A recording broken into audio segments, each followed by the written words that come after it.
Makerspace. I'd like to show you what's been done since early this morning. I was very enthused about the inauguration of President Trump. I woke up early. I actually woke up at 4:30 this morning and was waiting for listening to some of the news and listening to some of the inauguration.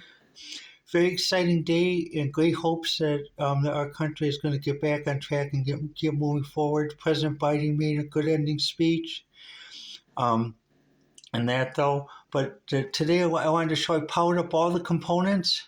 You can see the voltmeter is reading 4.97 volts. Everything is going good. The counting mechanism is being made.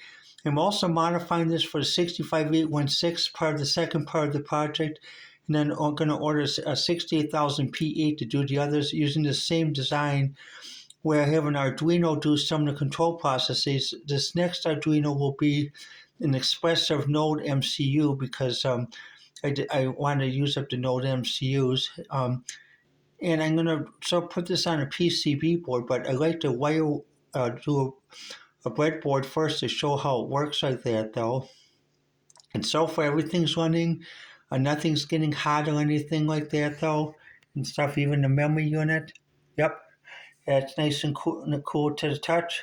That's how you can tell if you have things working, because if you start to smell things burning or you start to have the chips getting warm, what happens? You either have a brownout or you have a polarized, or you have a bad connection.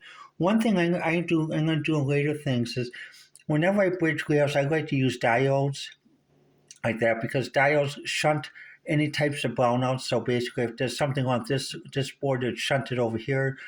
Something on this board is shunted over there. But it also localizes it because the diode only allows current to go one way or another. So basically, positive this way, negative that way. I put diodes in there, which I have. And that's a safer way to do it because in case you have anything, you just shunt it to one board. And that's it.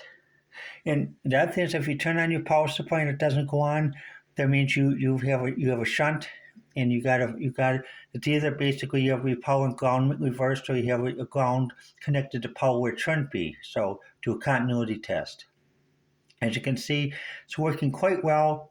Now the next step basically is to program the EEPROM with a sample run code. Put an LED light here to do basically a blinking light test from the 5554, and then put the control switch in. So that'll be the next video coming up in the future. Well, this has been Diana's Makerspace, January 20th, 2025. January 20th, 2025, on the day of inaugural of our president.